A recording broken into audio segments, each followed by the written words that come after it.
एक बार प्रेम से बोलिए बागेश्वर धाम की।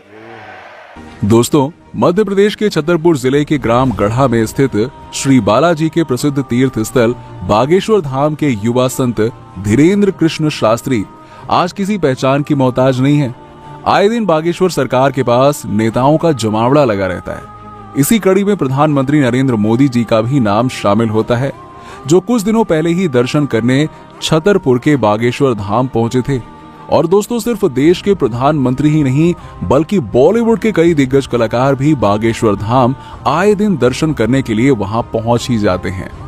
मध्य प्रदेश के छतरपुर जिले के ग्राम गढ़ा में स्थित सिद्ध स्थान बागेश्वर धाम सरकार इन दिनों पूरे भारत में चर्चा का विषय बना हुआ है। बागेश्वर धाम में रोजाना लाखों की तादाद में भक्त अपनी मनोकामनाएं लेकर पहुंच जाते हैं। बताया जा रहा है कि बागेश्वर धाम के मुख्य पंडित धीरेन्द्र कृष्ण शास्त्री भक्त को देखकर ही बता देते हैं कि उनके मन में क्या चल रहा है। बागेश्वर धाम में आप जैसे ही पहुंचते हैं, आपके ऊपर जो भी साया होता है वो अपने आप ही उतर जाता है। महाराज धाम पर आए हर एक व्यक्ति के मन की बात जान लेते हैं और उनके दुखों को दूर करने के उपाय भी बता देते हैं। इतना ही नहीं, पंडित धीरेन्द्र कृष्ण शास्त्री की कृपा से धाम में हर दिन भंडारा चालू रहता है। पंडित धीरेन्द्र कृष्ण शास्त्री जी का जन्म 4 जुलाई 1996 में छतरपुर जिले के एक छोटे से गांव ग्राम गढ़ा में हुआ था। पंडित धीरेन्द्र कृष्ण शास्त्री का बचपन यहीं उनके गांव गढ़ा में बीता। बताया जाता है कि वो बचपन से ही बहुत धीर और दयालु थे। धीरेन्द्र कृष्ण शास्त्री का जन्म एक सामान्य परिवार में हुआ था। उनके पिता का नाम राम करपाल गर्ग था। उनकी माताजी का नाम सरोज गर्ग है। उनके दादाजी का नाम भगवान दास गर्ग है। पंडित धीरेन्द्र शास्त्री जी के दादाजी बहुत अच्छे विद्वान थे। वो निर्मोही अखाड़े से जुड़े हुए थे। पंडित धीरेन्द्र कृष्ण शास्त्री अपने दादाजी को ही अपना गुरु मानते थे और उन्होंने ही उन्हें रामायण और भगवत गीता का अध्ययन करना सिखाया। पंडित धीरेन्द्र कृष्ण शास्त्री एक गरीब परिवार से थे, इसलिए उनको उच्च शिक्षा प्राप्त नहीं हो पाई। वो सरकारी स्कूल में ही पढ़े। पंडित धीरेन्द्र कृष्ण शास्त्री ने 8वीं तक की पढ़ाई अपने गांव में ही की। इसके बाद की पढ़ाई के लिए वो 5 किलोमीटर पैदल चलकर गंज में आते थे। उन्होंने 12वीं तक की पढ़ाई गंज से ही की थी और बीए प्राइवेट किया। इसके बाद वो समाज सेवा और मानव सेवा में लग गए और पढ़ाई छोड़ दी। बताया जाता है कि पंडित धीरेन्द्र कृष्ण शास्त्री का परिवार बहुत गरीब था। उनके भाई और बहन भी साथ साथ रहते थे। पंडित धीरेन्द्र कृष्ण शास्त्री ने 9 साल की उम्र से ही बालाजी सरकार की सेवा करना शुरू कर दिया था। उनसे पहले उनके दादाजी बालाजी सरकार का दरबार चलाया करते थे और धीरे धीरे वो 12 साल की उम्र से हनुमान जी की कृपा से भागवत गीता का प्रवचन देने लगे और वहीं बालाजी के दरबार में साधना किया करते थे। इसी साधना का उन पर ऐसा असर हुआ कि बालाजी की कृपा से उन्हें अनेकों सिद्धियां प्राप्त हुई। राम बोलो, सीताराम सब लोग, सीताराम सीताराम। आप में से कोई पत्रकार हमारे चाचा जी का नाम बता सकता है?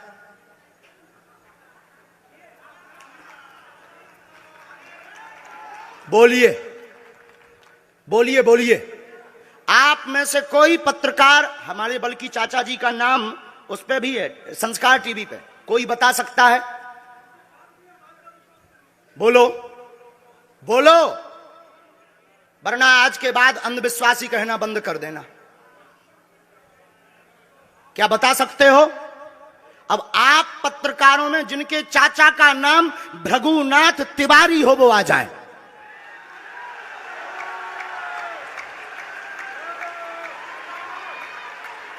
आपके चाचा का नाम भृगुनाथ तिवारी?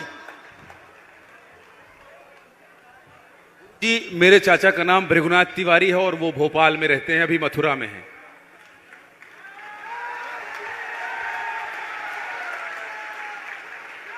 आज लेकिन हमने लास्ट अनुमति ली है अपने बालाजी से। क्या तुमने पहले बताया? लोगों को अंधविश्वास में तो नहीं ढकेल रहा, महापाप पड़ेगा अगर तुमने बताया हो। गुरुजी, मैं 3 दिन से बल्कि सच्चाई को एबीपी न्यूज में दिखा रहा हूं। मैंने कोई अंधविश्वास फैलाने का और बताने का काम नहीं किया है। मैं यहीं से आपके दरबार से जनता। तो क्या तुम्हारे भाई का नाम राघवेंद्र तिवारी है? जी गुरुजी, एक पत्रकार होने के नाते नाते मैं ये कह रहा हूं, आचार्य धीरेन्द्र शास्त्री की जय। क्योंकि मैं जो सुन रहा हूं, मैं देख रहा हूं, ये चमत्कार नहीं है। क्या तुम्हारे भाई ने अभी मकान बनवाया है? जी, गृह प्रवेश किया है 2 दिन क्या पहले। तुम्हारी भतीजी का नाम अभिसी है? जी गुरुजी। आज के बाद अब अंधविश्वासी कहना बंद कर देना, वरना नंगा कर दिया जाएगा। हम हनुमान जी के सेवक हैं, ललकार कर करते हैं कि हमने संतों की चरणों की तपस्या सीखी और सन्यासी बाबा की कृपा को पाया है।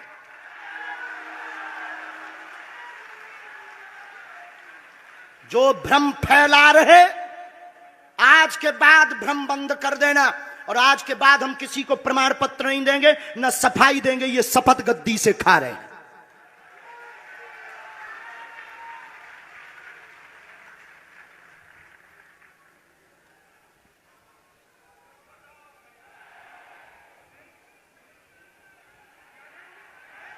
पूरे भारत को अंधविश्वास में धकेलने के लिए हाँ तो नहीं बोल रहे।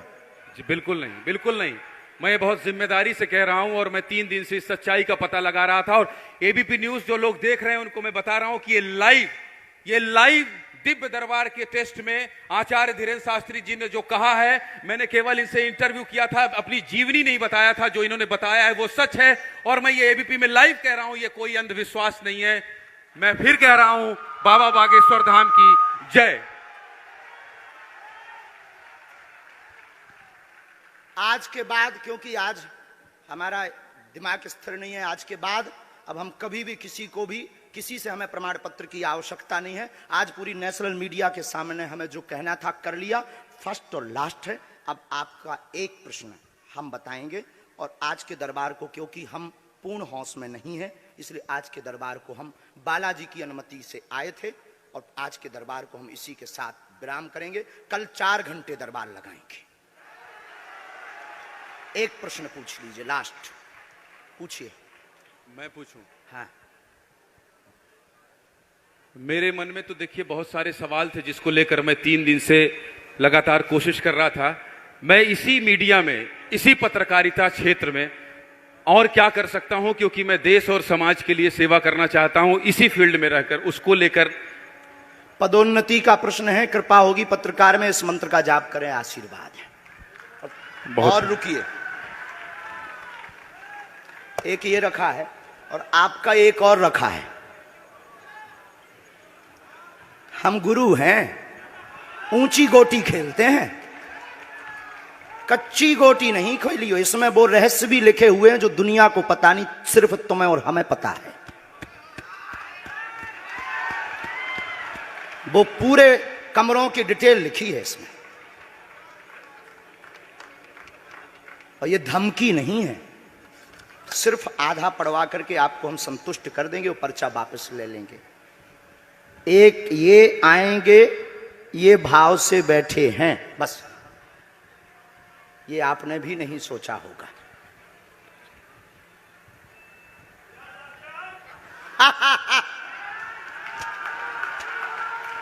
और ये हम पहले से गोटी रखे थे कि इस गोटी को भी हम मारेंगे।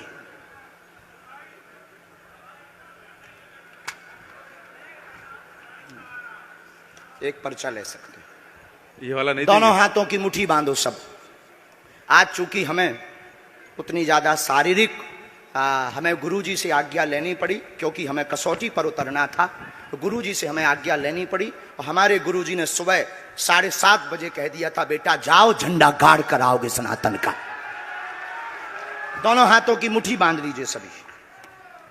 सामूहिक अर्जी हम लगा देते, कहो हे बागेश्वर धाम प्रभु, हे बालाजी महाराज, हे सन्यासी बाबा, हे कलयुग के राजा, हम पर कृपा करो, हम पर दया करो, हमारी अर्जी सुनो। हे बागेश्वर बालाजी, आजीवन पर्यंत आपके चरणों से, आपके धाम से हम जुड़े रहेंगे, हम आते रहेंगे, परंतु हम पर कृपा करो। आपकी जय हो, आपकी जय हो, आपकी जय हो। जिनकी अर्जी नहीं लग पाई, आज चूंकि हमें बहुत खेद है कि तुम लोग 5 घंटे से बैठे और पर्चा ज़्यादा नहीं बन पाए, लेकिन आज सनातन को चुनौती थी और हम सनातन को झुकने नहीं देंगे। इसीलिए हमने आज प्रण लिया था कि हे बालाजी, आज हमको भेजना तो फतेह करवा करके आना। इसीलिए हमें बहुत दुख है और हमारे अंदर उस दुख के कारण आप लोग क्षमा कीजिएगा। और अगर आज्ञा लगेगी तो कल हम 4 घंटे तक, कल पक्का है 4 घंटे दरबार लगाएंगे। और जिनकी अर्जी नहीं लग पाएगी वो नारियल और लाल कपड़ा लाना, कथा अपने टाइम पर होगी। जो जो प्रश्न लेकर आए 3 बार बोलो ओम ओम ओम। कहो हे बालाजी, हे सन्यासी बाबा, हमारी यह अर्जी स्वीकार करो, हम पर अपनी कृपा करो। आपकी जय हो, आपकी जय हो, आपकी जय हो। दाहिने हाथ की मुट्ठी का सीधा उतारा सिर से 7 बार करो, बालाजी के चरणों की तरफ छोड़ दो। ऐसा करने से शरीर की जो भी नकारात्मक ऊर्जा होगी वो बालाजी के चरणों में बंध जाएगी। अब बाएं हाथ की मुट्ठी का उल्टा उतारा करो एंटी क्लॉक में, सिर से 7 बार। इसे भी बालाजी के चरणों की तरफ छोड़ दो। अब दोनों हाथों को मलो, बोलो ओम बागेश्वराय नमः, ओम बागेश्वराय नमः। एक बार आंखों में लगाओ, शरीर में आपको जहां पीड़ा है वहां स्पर्श कराओ और दोनों हाथ उठाकर बोलो बागेश्वर धाम की, सन्यासी बाबा की, दिव्य दरबार की। आपकी बहन अर्जी स्वीकार हो गई है, वो काम हो जाएगा। कल हम आपकी अर्जी लगा देंगे। बाकी हमारे जोश में जो भी बुरा निकला हो तो हम भैया यही कहते हैं कि हमें होश नहीं रहता है। बोलने वाला कोई और था, वो बोलकर चला गया। बोलने वाले सन्यासी बाबा बालाजी थे, वो अपना काम करके चले गए। अब हम नॉर्मल के नॉर्मल आदमी हैं, धीरेन्द्र कृष्ण के धीरेन्द्र कृष्ण। इनकी अर्जी, इनकी बहन जी की, हाँ। और जो है कल हम दरबार में, हम आज छत्तीसगढ़ वालों से क्षमा मांगते हैं और अगर बनेगा तो कल भी अर्जी लगाएंगे और परसों भी लगा देंगे, क्योंकि आज आपका समय खराब हुआ है। इसलिए हम आप लोगों के मन को हीन नहीं करेंगे। आज की कथा अपने समय पर होगी और बस अब हम जो है थोड़ी देर के लिए हमको अब विदा लेना पड़ेगा। अभी भी आप माइक से बोलिए, कोई संदेह माइक से बोल दीजिए, फिर बाद में मत कोई कहे। नहीं, मैं तो बिल्कुल सवाल नहीं उठा रहा हूं और मुझे कोई संदेह नहीं है। कोई आप लोगों में से किसी को संदेह? अब है तो ठटरी बराइयो। हाँ, अब इससे बड़ा कुछ नहीं हो सकता। इसी के साथ दोनों हाथ उठाकर आज का दरबार, कथा में कौन कौन आ रहा है? हाथ उठाओ। पक्का पक्का पक्का? अरे पागलो, चिंता मत करो, हम सनातन का झंडा विदेशों में भी गाड़ कर आएंगे, पूरे दुनिया में। और भारत के संतों से कहेंगे आप लोग अपना सिर ऊंचा कर लीजिए, भारत के संतों की तपस्या की क्या ताकत है, उसका दरबार बागेश्वर बालाजी का दरबार है। अब जो पाखंडी कहेंगे, सनातन विरोधी कहेंगे, अंधविश्वासी कहेंगे, कौन कौन बाइकआउट करेगा? हाथ उठाओ। तुम्हें शपथ है अपने अपने पिताओं की, कौन कौन बाइकआउट करवाएगा? अगर अंधविश्वासी और सनातन विरोधी कहेगा तो बाइकआउट करोगे? न्यूज वालों को, टीवी वालों को, जो संतों विरोध करेंगे उन संतों को, हमारा नहीं सनातन का कोई विरोध करेगा तो कौन कौन बाइकआउट करेगा? पक्का पक्का पक्का? अब भारत में रहना होगा तो सीताराम कहना होगा। हरते हैं रोग बाधा श्री हनुमान रे, दर पे जो भी आवे ना खाली हाथ जावे, है गूंजता गगन में गुणगान रे।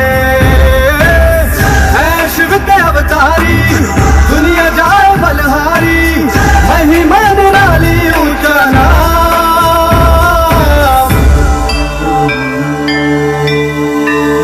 बागेश्वर धाम, बागेश्वर धाम, बिगड़े बनेंगे सबके काम। बागेश्वर धाम, बागेश्वर धाम की जय।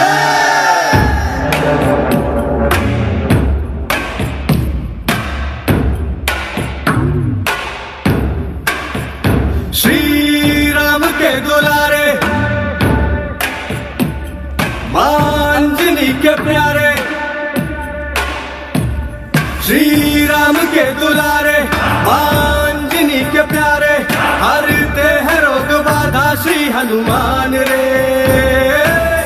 घर पे जो भी आवे ना खाली हाथ जावे है गूंजता गगन में गुणगान रे। है शिव के अवतारी दुनिया जाए बलहारी महिमा निराली ऊंचा नाम।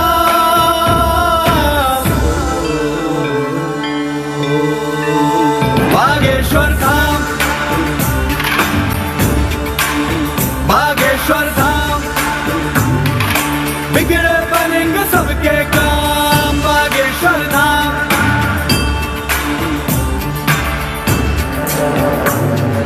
जय हनुमंते विघ्न विनाशक पवन पुत्र श्री राम उपासक दुर्गम कारज सुगम बनाते तीरथ देव मनुज सब गाते। जय हनुमंते विघ्न विनाशक पवन पुत्र श्री राम उपासक दुर्गम कारज सुगम बनाते तीरथ देव मनुज सब गाते। मारुति सुत की कृपा दृष्टि से मिलता उत्तर हर एक प्रश्न का। मारुति सुत की कृपा दृष्टि से मिलता उत्तर हर एक प्रश्न का।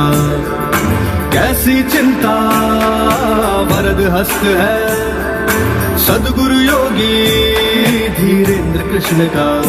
सुनते पवन पुत्र हर विनती उपकारों की क्या है गिनती पूरे करते भक्तों के है अरमान रे। सुनते पवन पुत्र हर विनती उपकारों की क्या है गिनती पूरे करते भक्तों के है अरमान रे। भक्ति धर्म अनुगामी बुद्धि बल के है स्वामी मन में समाए प्रभु राम।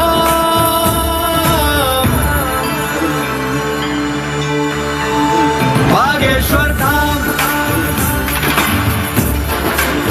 बागेश्वर धाम बिगड़े बनेंगे सबके काम बागेश्वर धाम।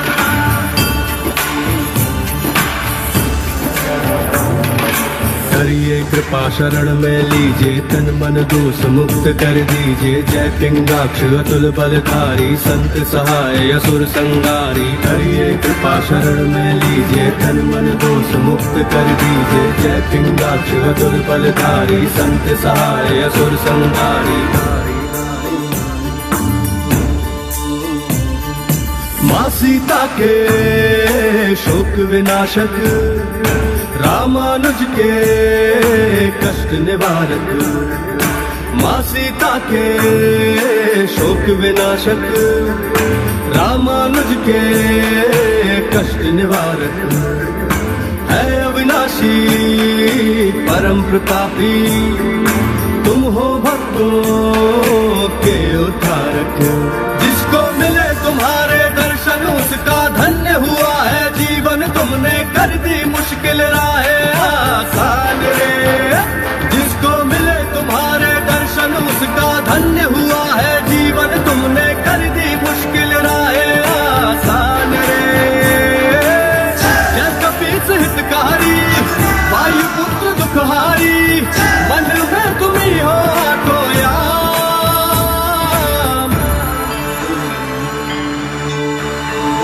बागेश्वर धाम